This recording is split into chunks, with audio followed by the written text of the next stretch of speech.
bitterly cold August morning, Malcolm Douglas drives out from Alice Springs along the sealed road leading to one of Australia's most famous tourist attractions, Ayers Rock. Travellers marvel at this spectacular monolith, then return east.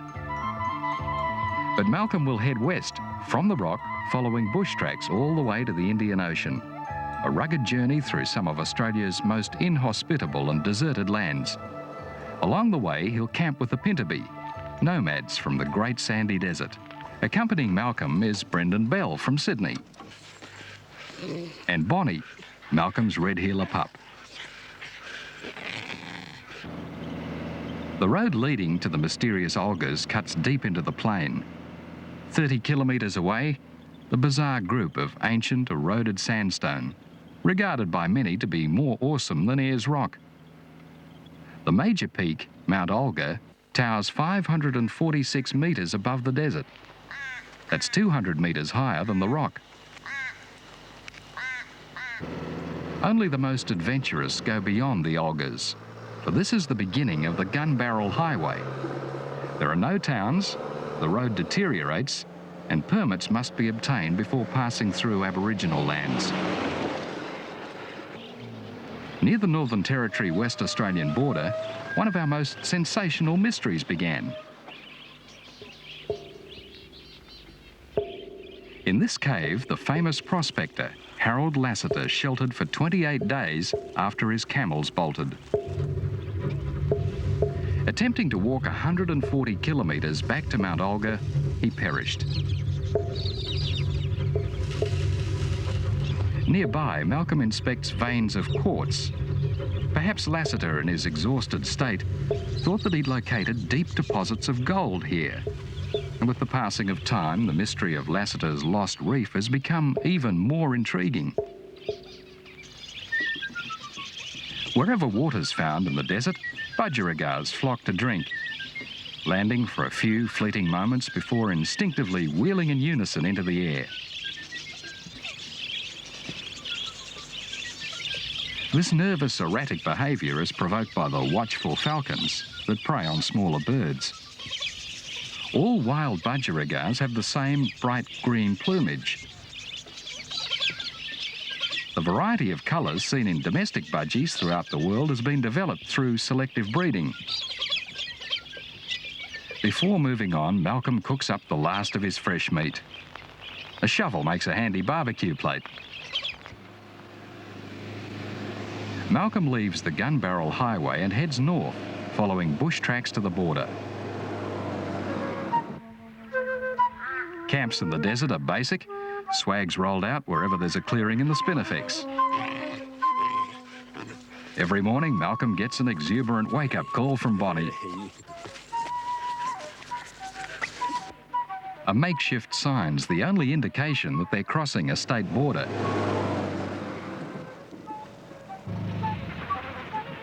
A brilliant display of Sturt's desert pea demands a closer look. After rain, they grow in profusion throughout the arid regions of Australia. This is one of our most spectacular wildflowers.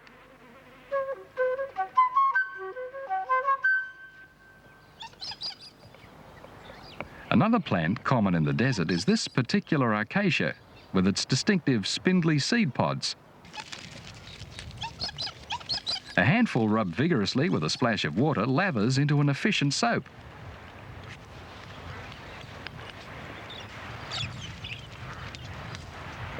Of all the desert's strange and unique animals, the most bizarre is the thorny devil.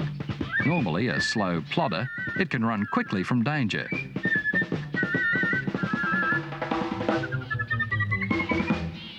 Then, its energy spent, it sits motionless. This ferocious-looking creature is actually quite harmless, living exclusively on tiny ants. In these remote areas, it's often cheaper to abandon an old car rather than pay to tow it hundreds of kilometres to a garage. Malcolm spots what appears to be a good jerry can and decides to help clean up the environment.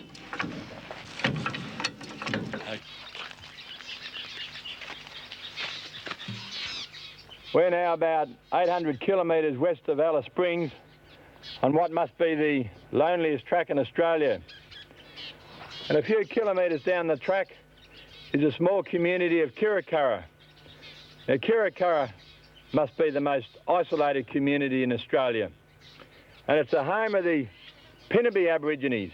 Now, the Pinnaby people have walked in from the desert during the last 20 to 30 years, and as recently as 5 years ago, the last family came in. Now, over the years, I've met a number of these Pinnaby people, and hopefully, when I get into Kirakara, I'll meet a few of my old friends, and I'm about to camp there, do some hunting, and I'm trying to organise a trip right back through the sand dune country to Lake Mackay, and that's really going to be a great trip. On the left, the rarely used track that leads all the way to the Indian Ocean, emerging from the desert north of Port Hedland. The small community of Kirakara was established recently for those Pinnaby who've abandoned their nomadic lifestyle. Many of the older people are still struggling to adjust to the dramatic changes affecting their lives. This older generation is fiercely proud of their traditional hunting skills and their cultural identity.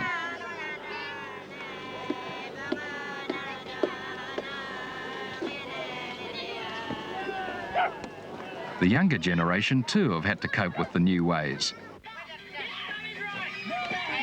Even satellite TV has reached this remote part of Australia, and daily life in the community is often organised by what's on the box. 10 for the dog, 6 for the cat. All right, the first dog... And most of their food's no longer collected in the bush. Once a fortnight it arrives by truck from Alice Springs.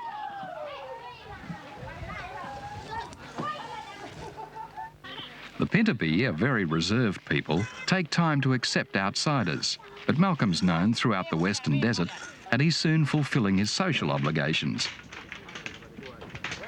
Long distances are covered collecting spear shafts. Making a film a few years ago south of Halls Creek, Malcolm first met his friend Jabinardi. Now a tribal elder, he coordinates day-to-day activities. Although rarely needed now for hunting, spears are still symbolically important. They give a man prestige, and they're used during ceremonies and for fighting.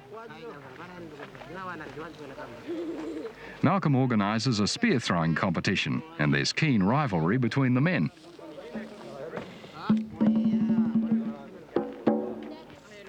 The spear thrower, or woomerer as it's commonly called, gives extra leverage to the cast of the spear. And to hold it all together, a wooden hook on the end of the spear thrower fits into a small depression in the end of the spear. It takes considerable practice to acquire skill and accuracy with this weapon.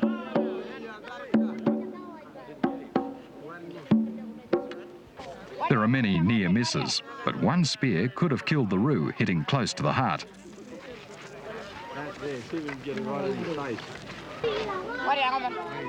For countless generations, the desert Aborigines have recorded their religious beliefs in geometric designs, carved into stone and wood. Displayed during ceremonies, the patterns depict the dreamtime travels of totemic ancestors. The circles are waterholes. The connecting lines represent tracks. Recent worldwide interest in these paintings has encouraged the traditional owners to paint their stories in acrylic on canvas. Top artists can command $2,000 or more for a completed work.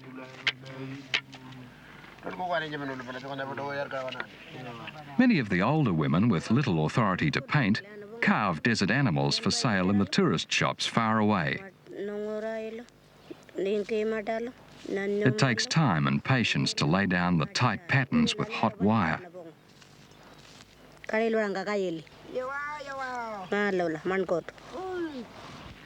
The Pinnaby are superb hunters and spend long periods tracking their favourite food, lizards. During the colder months, goannas lie dormant under the sand. When a hole's found, digging sticks probe the soil looking for the burrow, and an experienced eye can detect a slight variation in the soil texture that will reveal a goanna below.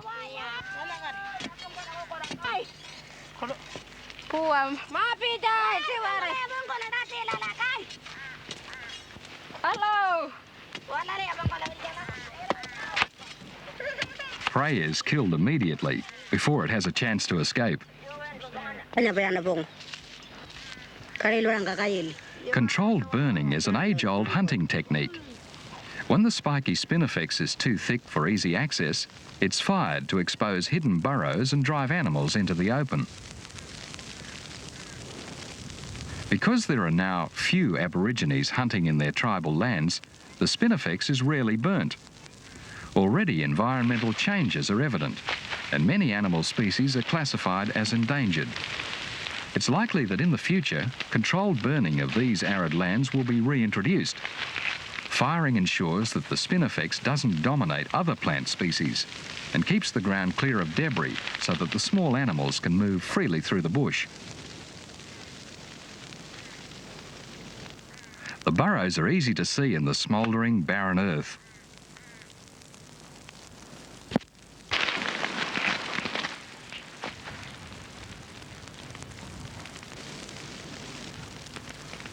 The pintabi have always broken the lizard's legs, even when the animal looked dead.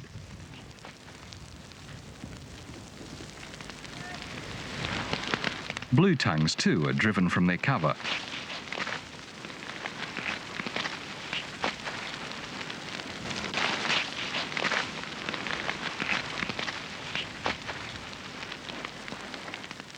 Bigger game, like kangaroo, was rarely found in the arid lands, so lizards became a significant part of the diet. And the pintabi have sometimes been called the lizard eaters. In one afternoon, 4 women caught 28 goannas in 3 hours. Enough food for many people.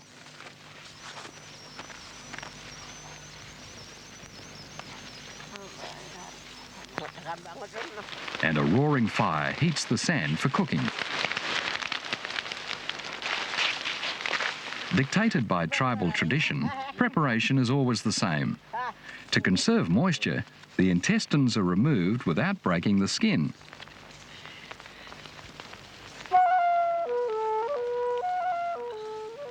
As the flames die, each lizard is briefly singed, and when the skin contracts, it seals in the juices. Then the animals are roasted in the hot sand.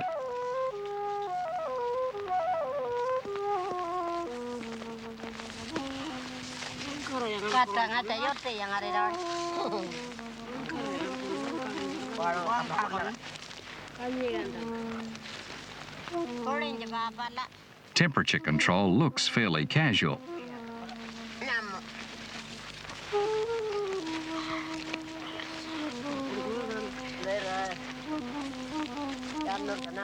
In Aboriginal society, an animal, regardless of size, is always shared.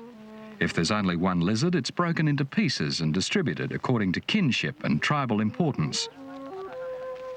Today there's plenty, so whole lizards are handed round. Goanna meat, white and juicy, tastes a bit like chicken. At the end of the day, Malcolm's contribution is always the billy of tea. Until recently, a small bush growing on top of the sand ridges was of great importance to the desert dwellers. The pliable bark was used to weave sandals. Even the tough feet of the Aborigines cannot withstand the intense heat radiating from the sand in the summer. So sandals were always worn on long journeys.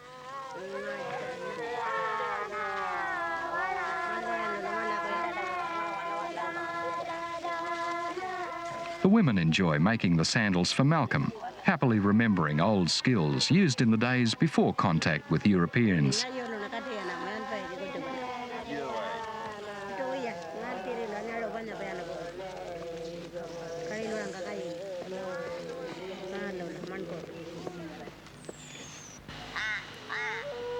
The staple food of most Aboriginal tribes came from seeds ground on stone and baked into loaves in the coals.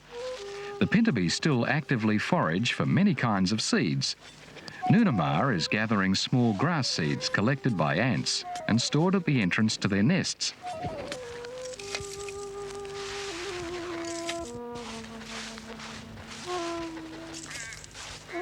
Now it's the long, tedious process of separating the seed from the sand.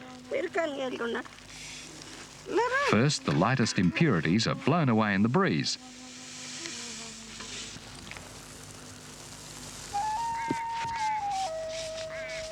Although a shaped piece of metal has now replaced the traditional wooden coolerman, winnowing is still an art acquired only after years of practice. It's surprising how much seed's left behind when the rubbish is gone.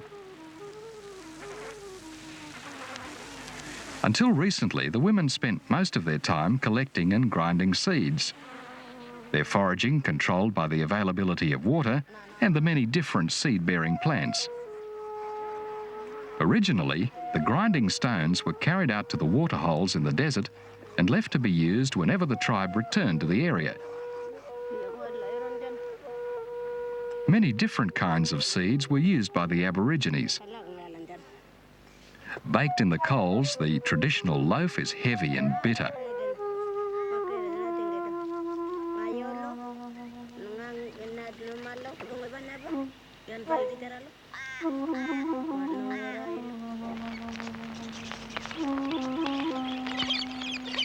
So the following morning, Malcolm prepares a damper mix that he finds more palatable. Just getting the morning damper finished off. The usual mixture of just self-raising flour and water and a touch of salt. You can put in a bit of milk, powdered milk if you want to. Just mix it up till you got a dry mix. Now I either just cook it straight in the coals, or another good way is to drop it in your pan there. Just nice and cold, the pan, no oil or anything. You don't have to use oil if you don't want to, or you're short of oil, which we are now. Bit of dry flour on the top. And just watch this. We just make a good hole in our fire. You notice we've got no flame at all. That'll burn the damper. Dig a hole into the hot sand. We had a good fire going early this morning. Nice and flat. On we go. The hot sand and the coals.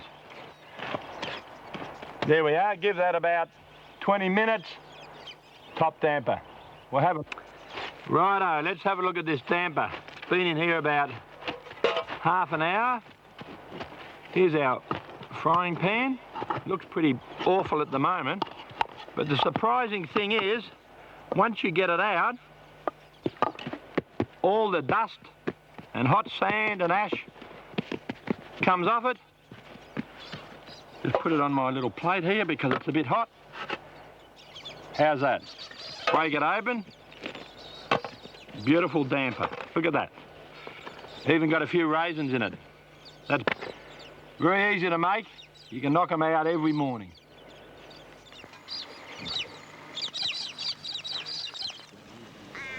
For many weeks, Malcolm has nurtured a friendship with Wallampiri, a gentle, reserved man who was a member of the last family to come into Kirakara from the desert 5 years ago. Gradually, Wallampiri and Jabinati begin to take Malcolm out bush.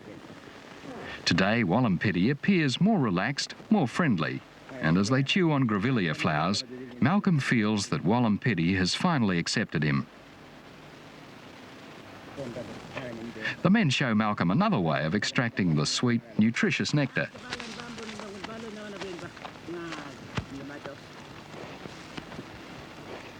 At last, Malcolm can pack for his journey to Lake Mackay when he gets this final gesture of approval. Lake Mackay is over 100 kilometres long, a huge expanse of dry salt locked between countless sand dunes in this distant part of Australia. The 4 tribesmen who'll accompany Malcolm, Wallampiri and his young brother Wallala and Jabinati and Jackamara, speak very little English. The men are fascinated by the map of their tribal lands, but the details mean nothing until it's turned upside down, and then they read it perfectly. Wallampiri and Wallala are still very shy, and even now, after 5 years at Kirakara, they sometimes look lost and bewildered. It's likely that in the future they'll be given government support to establish a 4-wheel drive track deep into their homeland. The Pintabi are now extremely mobile, hiring small planes to visit distant relatives. Chartering the first available plane, Malcolm flies out for a reconnaissance over the country they're about to tackle in the Land Rover. The southwest corner of Lake Mackay, a salt pan that reaches far beyond the horizon. Stretching over thousands of square kilometres is some of the most desolate country in Australia. Between Kirikara and the dry salt lake lie high ridges that must be laboriously negotiated in four-wheel drive. The following day, the men set off into the wild heart of Australia. 90 kilometres from Kirikara, Jabonati tells Malcolm to leave the track and head north into the sand dunes. Here, the trailer must be left behind.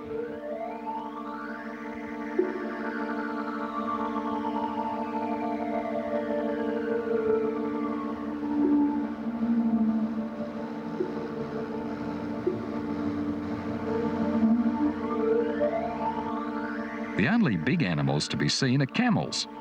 Between 1840 and 1907, thousands of them were transported to Australia, and now their feral descendants roam throughout the arid interior. As their numbers increase, they could cause long-term damage to the fragile environment. This healthy tree has just been snapped off by a browsing camel. Australia is now the only country in the world with herds of wild camels.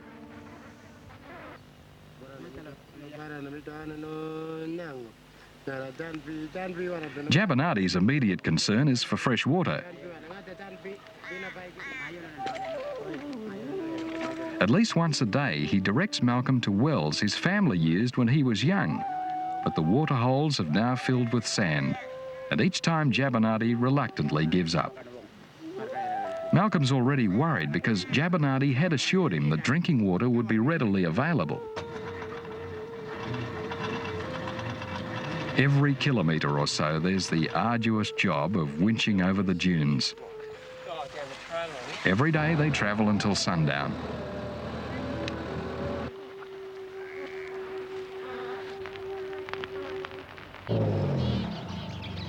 Returning to camp in the morning after taking some photos, Malcolm finds a species of tree that's often infested with witchetty grubs. His favourite bush tucker.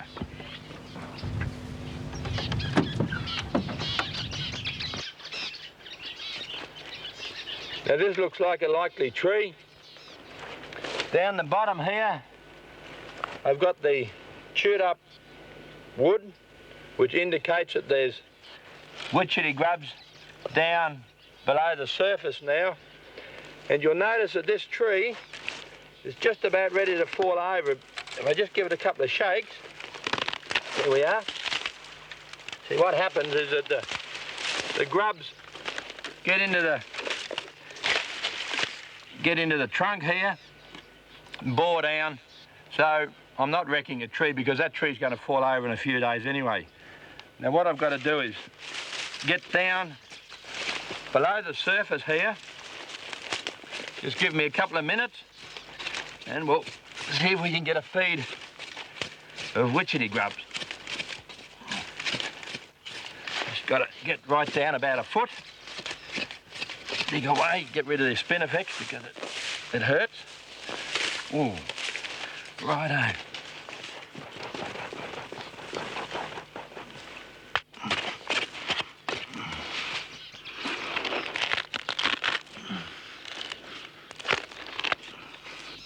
Now I'm just about down to the root. I just got to get rid of some of this rubbish. Get this root out. There we are. I've cut it through. Now, I can see in here at least one rather fat witchetty grub. Just grab a knife. Now let's see. Get my knife open.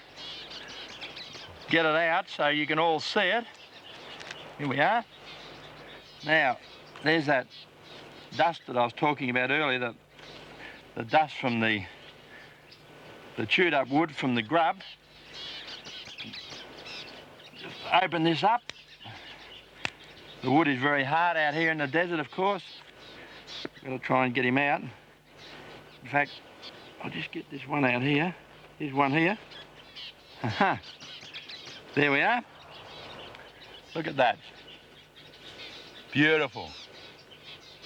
Mmm. So sweet. Now let's have a really good look at this grub.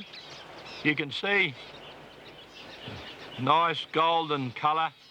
It's got a very small head with large nippers for chewing through the wood. Now, all witchetty grubs have virtually no legs.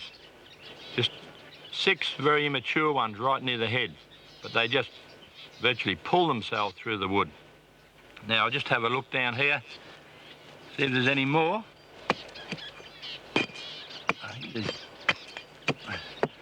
Just split this open. There we are. Here we are. Here we are. Another one. Now, if you don't like witchetty grubs raw, you can cook them on the coals, and we might have these 2 for smoko in about half an hour.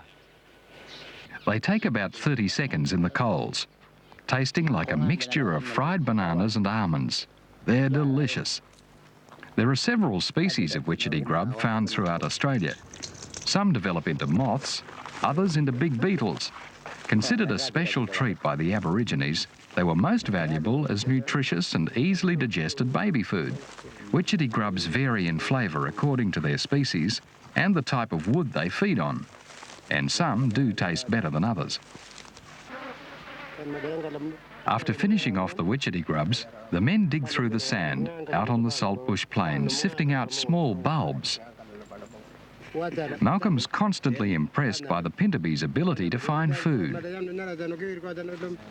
Sadly, these people are the last generation to grow up in the desert, and many of their survival skills will die with them.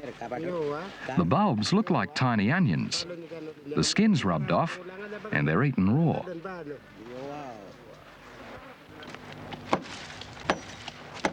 The pintabee never miss an opportunity to forage for anything edible.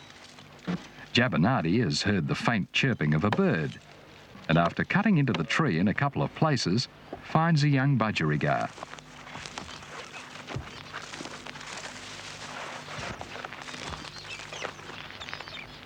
He quickly lights a small fire and cooks the meagre meal in the hot sand.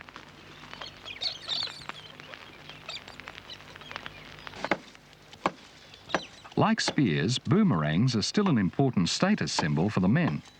A good carver demands prestige among his peers, and whenever Jabinati sees a trunk with the right shape, he selects lengths of timber to take back to camp. Found throughout the desert, these big, firm fruits are called bush tomatoes. Jabinati carefully removes the poisonous black seeds before eating the raw fruit. Bush food should never be tasted without careful precaution. These black seeds can make even an adult violently ill. The flesh is bitter, and Malcolm prefers a quick snack of sweet nectar.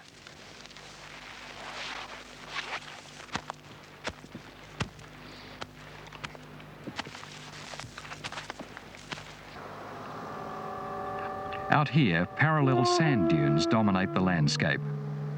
Without a good vehicle, suitable tyres and a winch, it's impossible to move far. On the top of a particularly high ridge, the men are excited as Jabinati points out Lake Mackay. The northern end is his country.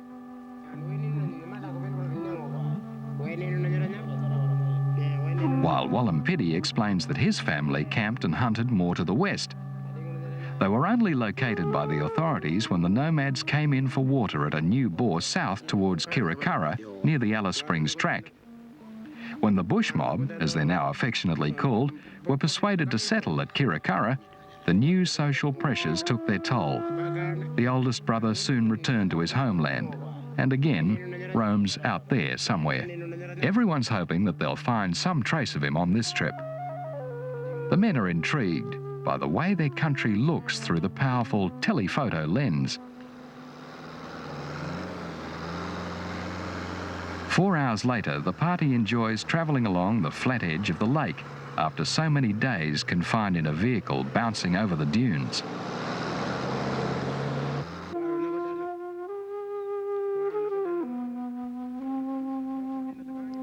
Out from the shoreline, Jabonati is anxious to show Malcolm and Brendan something new. Half a metre below the surface, water.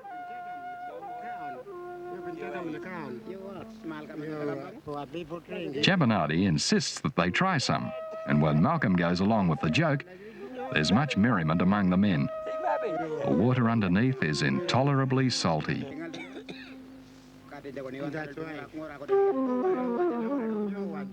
The perimeter's covered with weird patterns of solidified debris. The lake seems to be totally devoid of life, but closer inspection reveals webbed spider holes in the crust. These predators emerge at night to hunt for straying insects. Wallampity signals. He's found animal tracks. Within the hour, Jackamara has speared the quarry. A feral cat.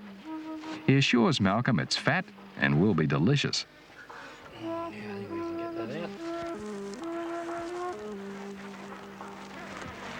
Today, cats are one of the most commonly killed animals in the desert, replacing many of the native species that are now classified as rare and endangered.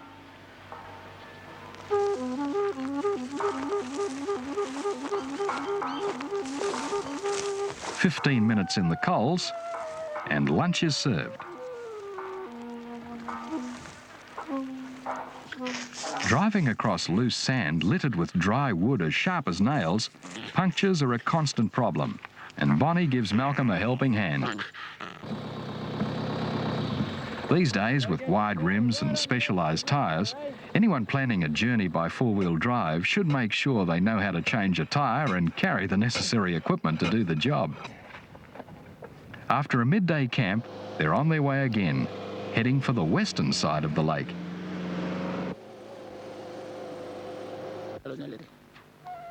This evening, everyone's contented. No more travelling. It's time to relax and enjoy a good feed of freshly made damper and golden syrup. Jabonati assures Malcolm that this is a good place to hunt. Tomorrow, he says, we'll feed on snakes.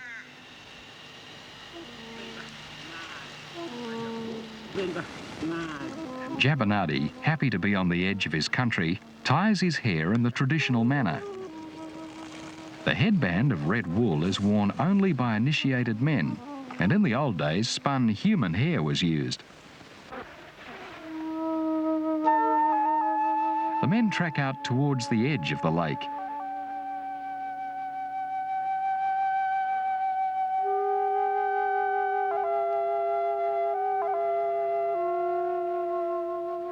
Finding little of interest, they cut back to the sand dunes.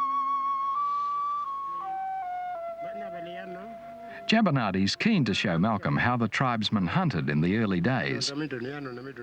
They move along in single file until tracks are spotted. It's a snake.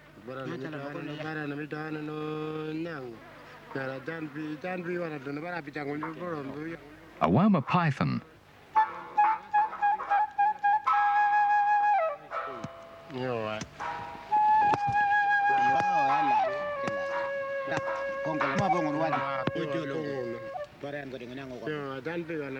More tracks lead to an abandoned rabbit warren.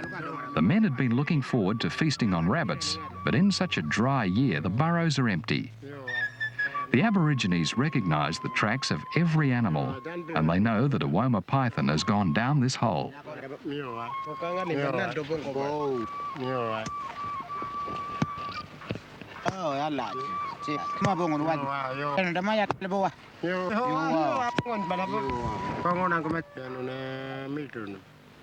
Blue tongues leave a very distinctive track.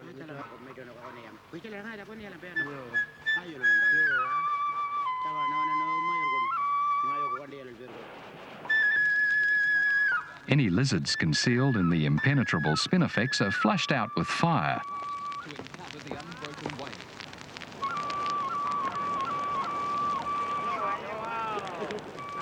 In this country, kangaroo and emu are seen only after exceptionally heavy rains, so lizards have always provided the bulk of essential protein for the people.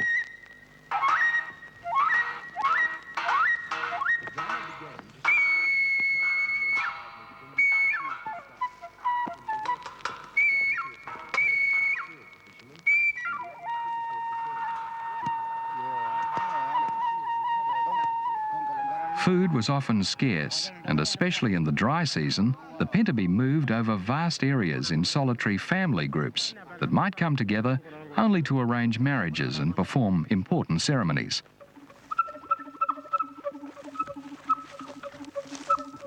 In times of drought, it could be years before the Pintabee were able to hunt in the far regions of their tribal lands.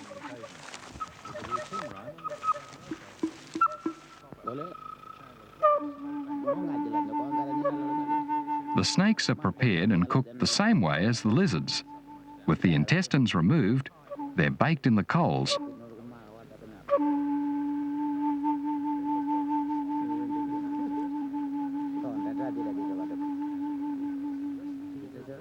Later in the day, Wallampiri and Wallala head off, hunting together, always on the lookout for signs of their older brother.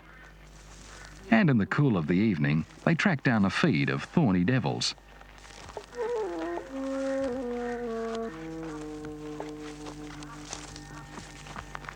As they head back to camp, contented with their haul, it seems unlikely that they comprehend the worldwide interest created when their family group was located among the sand dunes north from here. Their older brother, now back in the desert, is one of the last Aborigines still leading a nomadic way of life. Europeans settled in Australia over 200 years ago, yet this wide desert of spinifex and red sand is still virtually unknown to the whites.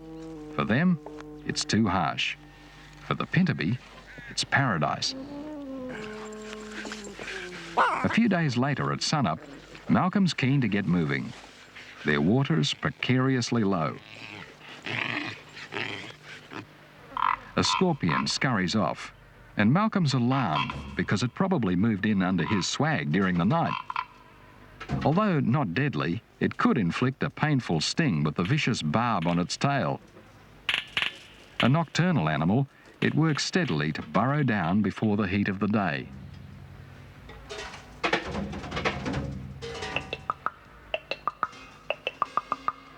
The men head back around the lake. Malcolm's now very worried about their dwindling water supply, but Jabberhardy's still confident water will be found. It's back into the sand dune country. On the second day, Jabberhardy assures Malcolm that he found water near here as a young man. This bush, a melaleuca, prefers wetter conditions, indicating that there should be underground water. With uncanny accuracy, he leads Malcolm straight to the old well. When family groups walked from one waterhole to the next, the wells were kept permanently free of sand and debris. But the water could still be many metres below the surface.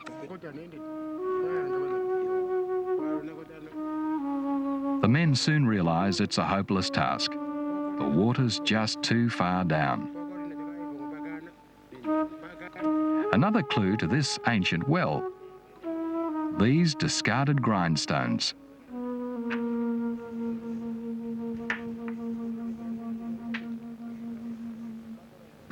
Malcolm has no option but to head back to Kirakara as soon as possible.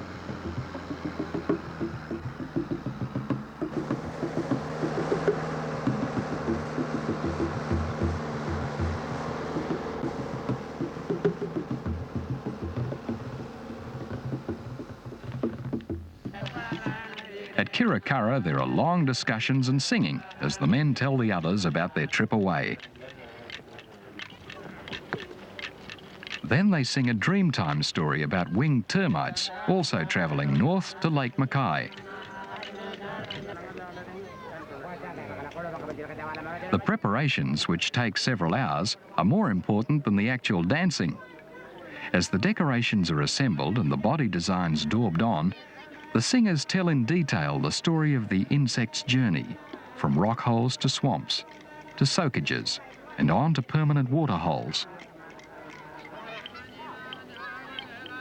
These stories, passed on from one generation to another and endlessly repeated, teach the people where water can be found in the desert. Such information was vital for survival.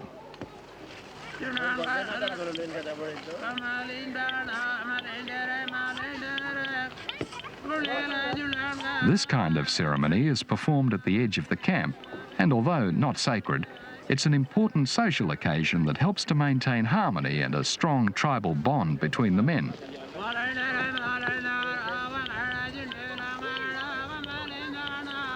A backdrop of eucalyptus branches is always erected for the dancers, and Malcolm, now well accepted by all, is expected to help out.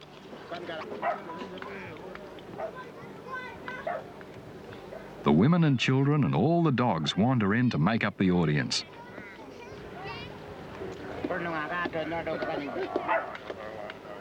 After several hours of preparation, the performance lasts only a few minutes. To an outsider, the corroboree might look simple, but to the Aborigines, the symbolism and the singing of their dreaming stories is what's really important. These social gatherings are necessary for the Pintupi. They help maintain a culture now under tremendous pressure from a rapidly changing world.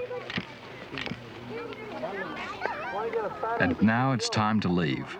So when Malcolm says goodbye and heads west, he's already planning another journey north of Lake Mackay. Over the past 50 years, many of the native animals have disappeared, and Malcolm's hoping a long expedition into the sand dune country might help solve this mystery.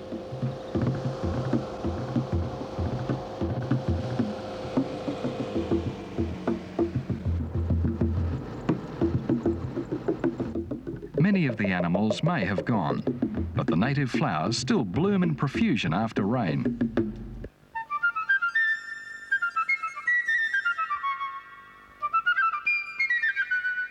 A 1,000 kilometres from Alice Springs, a 200-litre drum supports a sign erected by Len Badell, who surveyed the desert roads 30 years ago. So few people travel these tracks that everyone who gets through records their journey. In the last 9 months, only 6 vehicles have registered their arrival.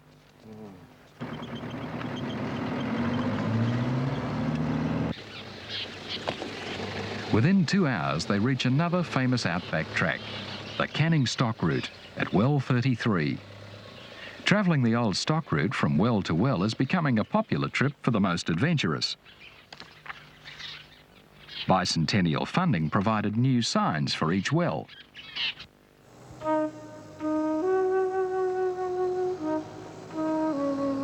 Two days later, and about 2,000 kilometres west of Alice Springs, Malcolm motors out onto the hard, white sands of the 90-mile beach.